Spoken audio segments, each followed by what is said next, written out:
Welcome to this lecture on modernism. In this lecture, we will explore the most radical age which led to modernism. Modernists willfully rejected conventional values in favor of experimentation and innovation and the most extreme. The modernist revolution was fed by dramatic advances in science and technology, by the impact of two devastating world wars, and by the atrocities of totalitarian regimes. You see on this opening slide, you see various pictures of things that would be considered modern art. Whether you're talking about sculpture, whether you're talking about architecture, or whether you're talking about the visual arts, in the form of maybe stained glass or paintings, you will see that modern flair. Now, people either love or hate modern art. So you may see something that you really like, or you may see things that you're not that fond of. So let's talk about the war and revolution. In World War I, of course, this was originated in militant imperialism. There were Central Powers versus Allied forces. We saw advanced weaponry, which made World War I more devastating than any other previously fought war. The aftermath of World War I, Europe was devastated. The U.S. emerged as a creditor nation. The Great Depression inspired descriptions of economic oppression and misery. We had famous writers like Steinbeck, who wrote The Grapes of Wrath, Lang, Migrant Mothers, Nipomo, California, and Hooper Nighthawks. The Harlem Renaissance came about. There was the rebirth of African heritage, intellectual and cultural quest for racial identity and equality. A famous piece by Nora Hurston was Their Eyes Were Watching God.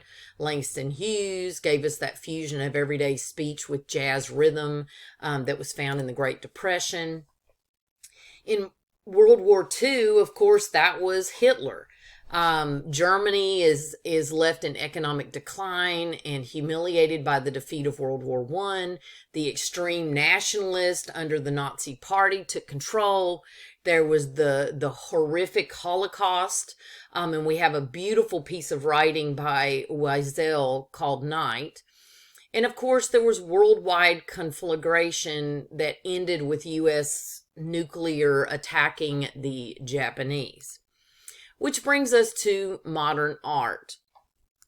Now, when we're talking about the arts, especially painting and sculpture, we had Expressionism is one movement that we found in modern art.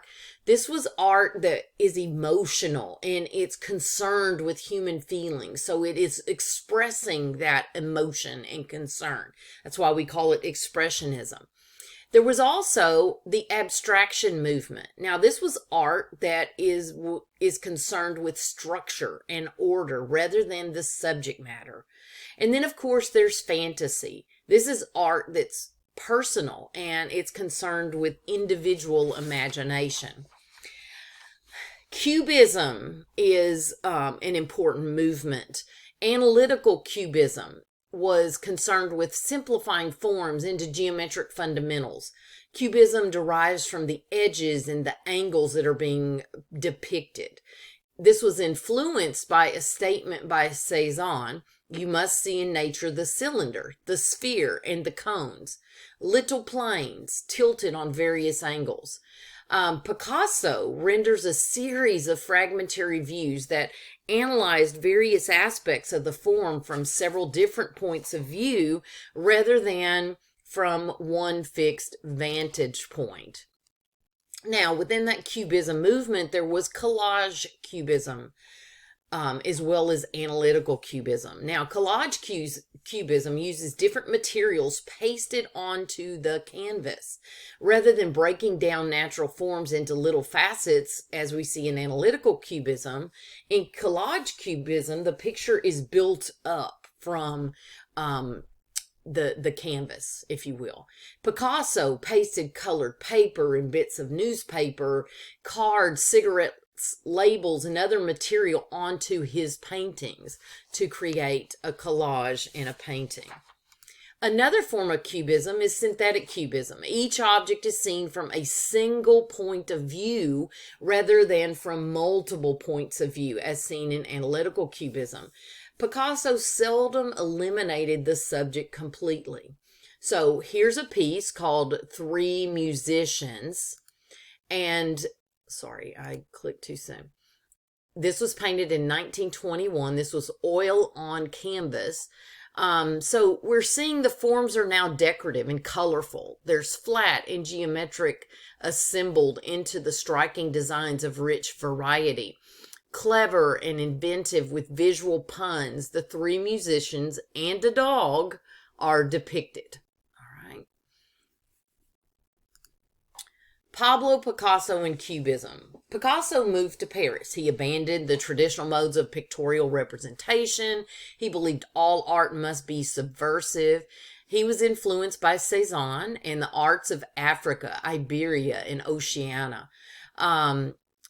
Les Demois d'Avignon, it was a precursor to Cubism. Cubism offered new formal language. It was unconcerned with narrative content. Collage could be used. There was Georges Braque. There was Cubist sculpture, and it was assemblage. There would be three-dimensional fragments that would be built up or pieced together. A famous piece of Picasso's was Guitar. Picasso also had a famous piece, Guernica. This was a landmark anti-war image. Here's another Picasso piece, a very famous one. It's called Woman with Mandolin. This was an oil on canvas, large piece, 39.5 by 29 inch. Now, nature is Picasso's starting point, but he moves so far in the direction of abstraction that it takes the viewer a moment to find the actual woman in the midst of the cubes and the geometric shapes and the mandolin, because there's just so much going on around it, and it's a very distorted view. Another movement we want to talk about is Futurism. Futurism is an offshoot of Cubism. It was centered in Italy before World War I and used Cubist forms in a dynamic way. Futurists rejected the past. So in Futurism, you get simultaneous views, as you did with analytical Cubism, but the Futurists recorded the various aspects of a moving object, whereas the analytical Cubists recorded the various views of a static object. Futurists admired the mechanization and believed that artists should take inspiration from machines, airplanes, railroads, submarines. The speed and the aggressiveness of modern life were to be celebrated, was the view of the Futurists. Technology and art were linked by a modernist mandate to make it new.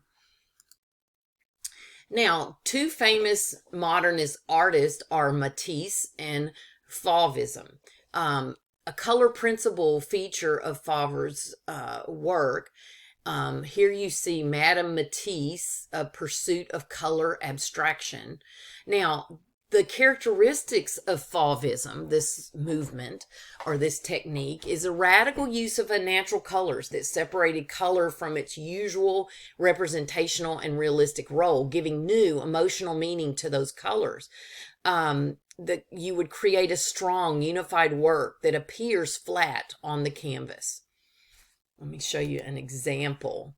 Here you see an example, okay? And this is one that we saw, that we've seen, that it's very flat, okay? It's not about the three-dimensional. You see the bold use of color and the flow of the eye, but a very modernist feel to this. Now, this painting that we just looked at, it emphasizes contrast of pure color, flat planes, and line. There are different types of lines. You see some thick lines, and you see some thin lines, and they help to form these sinuous curves and sensuous contours. The human form is distorted, and let's go back to that picture so that we can get a look at that. Sorry, one too many. All right, so let's talk about lines. You see thick lines, okay, and you see thinner lines in other places. Okay, even the outline of the body starts off one size and then it's going to go a little larger. Here's a very thin line. The human form, as it mentioned, is very distorted, but it has that rhythmic movement to it. Much is simplified, left out, or only implied. So by distorting that visual fact in the service of expression, Matisse is able to convey a joyous feeling. Okay, so we don't get doom and gloom from this piece. All right, abstract art. Abstract art completely is non-representational. It's independent of a subject because no recognizable subject can be detected. Nothing distracts from the pure elements of the painting. So when we talk about abstract art and expressionism, abstraction in early modern sculpture, you have things like Brancusi's Birds in Space, and you see in the top right-hand corner. Calder, who is a famous mobile creator, he would use biomorphic metal shapes to create mobiles, okay? And then, of course, a famous expressionist painter is Edvard Munch, his famous piece, The Scream.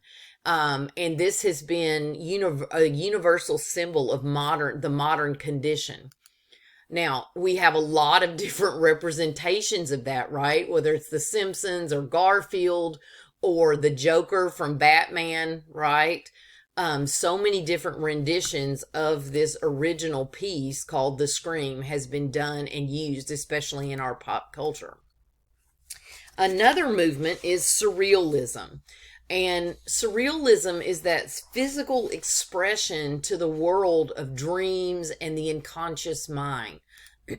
One famous surrealist is Georgia O'Keeffe. And here's a picture of her in real life.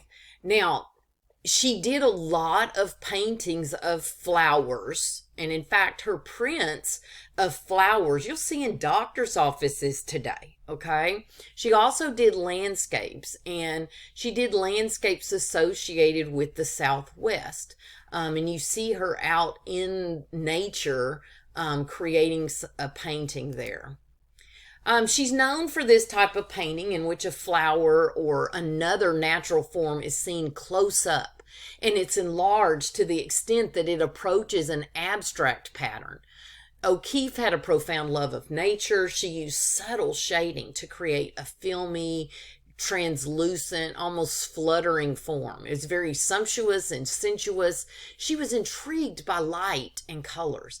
A quote from her is, "Color is one of the great things in the world that makes life worth living to me."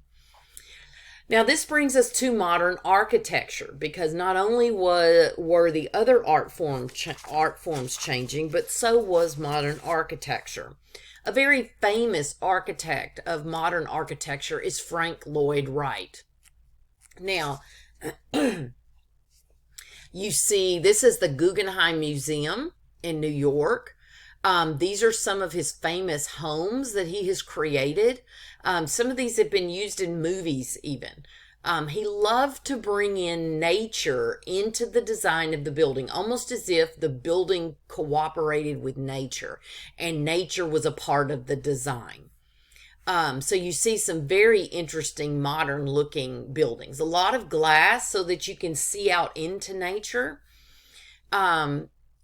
His impact was that revolutionary use of ferroconcrete in combination with structural steel cantilevers.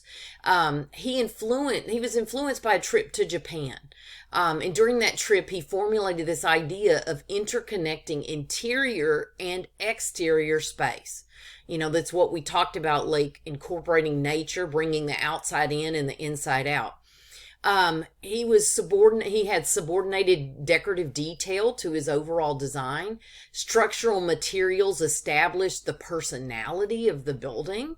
There were crisp interlocking planes, contrasting textures. Some famous pieces was his Falling Water house in Bear Run, Pennsylvania, and of course the Guggenheim Museum in New York City. So let's take a look at This is Mill Run, Pennsylvania, okay? And you see different pictures from the falling water house, okay? So look, you see here it's got the cantilever where it extends out. You've got, it's right in the midst of the waterfall and all the beautiful foliage and natural elements. He's used stone as well as steel and concrete. Here's another vantage point. Here's another one. And then, of course, here where you can actually go down and be part of the water feature. Here's a look inside. So here's the indoor part, very modern look, clean lines. Here's another view from outside. And then here are some of the Guggenheim Museum. It's a monument to modernism, the unique architecture of the space with its spiral ramp, riding to a domed skylight, continues to thrill visitors and provide a unique forum for the presentation of contemporary art. So here's an outside street view, and you see the spiral area. From inside, you see the spiral area and then the domed feature, but it's all kind of offset a little bit. So it's not, exactly straight, which adds another element. Also changing was music. In modern music, one genre of modern music was jazz. Jazz was considered a performer's art. It was very improvisational. There are wide ranges of rhythm, harmony, melody, tone, color. It drew upon the blues and the ragtime music. Ragtime was a form of piano composition with highly syncopated rhythms and simple, appealing melodies. For example, Joplin's Jello Roll, Morton. The blues began as a vocal form of music. It was a very emotive form of individual expression, like the St. Louis Blues by Handy. Jazz got its beginnings in New Orleans. Louis Armstrong, a very famous solo improvisational, he had scat singing. A famous piece by him and Hardin is Hotter Than That. If you've ever watched Jungle Book, Disney, okay, King Louis and the singing that goes on, right? That kind of scat singing. Ellington, the black, brown, and beige famous piece. Concert hall kind of jazz, bebop, cool jazz, all of that, is modern music, jazz. Later 20th century. In the later 20th century, we see social directions and cultural impulses of the earlier part of the century that continue to develop. Cinema is created. Sound replaced silence in film. Up until this point, there'd just been silent films. Now sound comes in. Color replaces the black and white in films. There's computer animation comes on the scene, and events are combined with real actors and sets. There are collaborations between composers and dancers for Broadway musicals. Literature experienced a resurgence as many new visions emerged and new voices were acknowledged.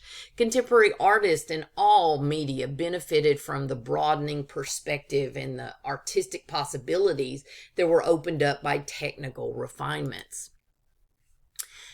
Pollock is a famous artist of the contemporary modern artist of the time, okay? And here's one of his called Number 5. Here's another one called The Deep. He's very, pop culture recognizes him. There's a Pollock explanation in the movie Ex Machina. There's a Pollock reference in an episode of 2.5 Men. In Guardians of the Galaxy, another famous movie, there's a Pollock reference. So, you hear Pollock's name. Another famous modern artist is Mark Rothko. In 1949, he had introduced a compositional format that he would continue to develop throughout his career. It was composed of several vertically aligned rectangular forms that are set with a colored field. Rothko's image lent itself to the remarkable diversity of appearances. It was very large scale. It was an open structure, thin layers of color combined to convey the impression of a shallow pictorial space color, for which his work is perhaps most celebrated. And here he attains an unprecedented luminosity. So he was known for his contemporary painting. Now, this is actually the Rothko Chapel that was created by Mark Rothko in 1964 to 1970. This is in Houston. So you can actually go and see the Rothko Chapel. Notice the very modern feel, right? You've got just plain seating, benches, right? And you can sit in the various locations and see the art in different lighting, okay?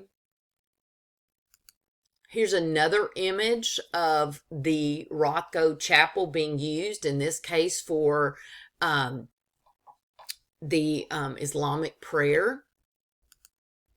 Here's another one, right, with somebody sitting looking at these. Here's a famous piece. This was Beyonce and Jay-Z. They came and saw the Menil collection with the Rothko paintings.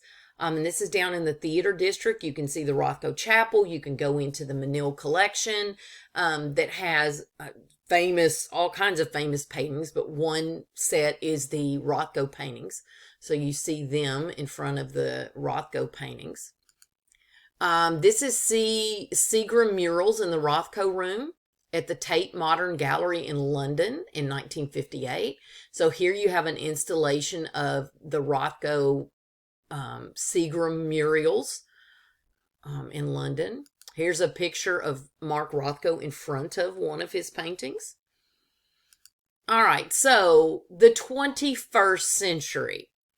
During the 21st century, we have a combination of positive developments and catastrophes. Some of these were natural catastrophes and developments. Others were man-made. There are lots of technological changes. Before this new century began, there was no BlackBerry, no iPod, no iPhone, iPad, Kindle, Nook, no streaming videos, no YouTube, Google, MySpace, Facebook, Twitter, Snapchat. There was no Gmail, no cloud computing, no MacBook Pro or MacBook Air. There were no netbooks, no Google netbook computers, no Android phones, no Netflix, no Hulu, no Zoom meetings or Blackboard Collaborate, and there was no GPS assistance. So this decade has yielded a lot of developments, including many fine works of literature. The definition of art continues to become even broader during this period.